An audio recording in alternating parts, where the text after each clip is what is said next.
শেখ হাসিনা সব মিলিয়ে 20 বছরের বেশি সময় ধরে বাংলাদেশের প্রধানমন্ত্রী হিসেবে দায়িত্ব পালন করেছেন, যা কিনা বিশ্বে যে কোনো দেশে দীর্ঘমেয়াদী নারী নেতৃত্ব। যদিও সর্বশেষ 10 বছরের প্রধানমন্ত্রিত্ব নিয়ে দেশে বিদেশে নানা সমালোচনা রয়েছে। শেখ হাসিনা বরাবরই ছিলেন মুখরা চটুল মেজাজের নেত্রী। বেগম জিয়ার থেকে অনেক বেশি শিক্ষিত এবং স্বনামধন্য রাজনৈতিক পরিবারে জন্ম নেবার পরেও শেখ হাসিনার কথাবার্তা এবং আচার আচরণে প্রত্যাশিত গাম্ভীর্য, বিচক্ষণতা, দূরদর্শিতা একদম ছিল না। অপরদিকে বেফাঁস মন্তব্য করে বারবার হাসির পাত্রে পরিণত হয়েছেন। একই সাথে 96 সালে ক্ষমতায় থাকাকালে বলেছিলেন বিরোধী দলে গেলে তিনি কখনোই হরতাল করবেন না, কিন্তু 2001-এ বিএনপির শাসনামলে 300 দিনেরও বেশি হরতাল দিয়েছিলেন। ওই সময় তিনি আরো বলেছেন 57 বছরের পর তিনি আর রাজনীতি করবেন না। স্বপ্রণোদিত হয়ে তিনি বারবার জাতির সামনে একের পর এক ওয়াদা করে নিজেই তা ভঙ্গ করে গেছেন। উপরন্তু দ্রব্যমূল্য বৃদ্ধির কারণে জাতিকে নতুন নতুন আজগবি সব রেসিপি দিয়ে হাস্যরসের জন্ম দিয়ে নিজেকে হাসির খোরাকে পরিণত করেছেন। এইখানে এই দুই নেত্রীর চরিত্রের যথেষ্ট ফারাক।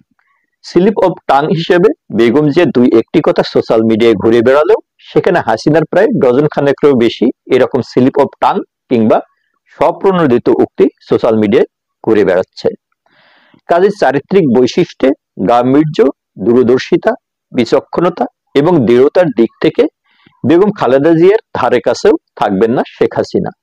সর্বশেষ 21শে নভেম্বর সশস্ত্র দিবস উপলক্ষে শেখ হাসিনা এমন ভাবে বেগম জিয়া থেকে পিছিয়ে গেলে যা অতিক্রম করার ক্ষমতা কিংবা সুযোগ হাসিনার জীবনে আর কোনোদিনই আসবে না। কারণ 78 বয়সে এসে হাসিনা তার জীবনের মায় কিংবা বন্দি জীবন থেকে নিজেকে রক্ষার জন্য যেভাবে চোরের মতো পিছন দরজা দিয়ে দেশ ছেড়ে পালিয়ে গেছেন, সেখানে আর কোনোদিন সসম্মানে সেনাকুঞ্জে প্রবেশ করতে পারবেন সেটা হয়তো স্বয়ং শেখ হাসিনাও আর ভাবতে চাইবেন না। অথচ প্রজাতন্ত্র এই বাংলাদেশটিকে তিনি কখনই নিজের পৈতৃক সম্পত্তির বাইরে অন্য কিছু ভাবতেই পারেননি। তাই এদেশের সব রাজনৈতিক দলগুলোকে ধ্বংস করার জন্য উঠে পড়ে লেগেছিলেন তার সর্বশেষ শাসন আমলে। প্রত্যেকটি দলকে নেতৃত্ব শূন্য করার জন্য ব্যাপক হারে মামলা, হামলা, গুম, খুন করে গেছেন। তার প্রধান প্রতিদ্বন্দ্বী বেগম খালেদা জিয়াকে রাজনৈতিকভাবে শেষ করে দেবার জন্য মিথ্যা মামলায় ফাঁসিয়ে দিয়ে জেলে পড়েছেন নিজের ক্ষমতা বলে। বেগম জিয়া যখন নানান জটিল রোগে আক্রান্ত হয়ে মৃত্যুর সাথে পাঞ্জা লড়েছেন, নেতারা তার উন্নত চিকিৎসার জন্য বিদেশে নিয়ে যাবার জন্য বারবার আবেদন করে গেছেন, তারপরও হাসিনার মন গলেনি।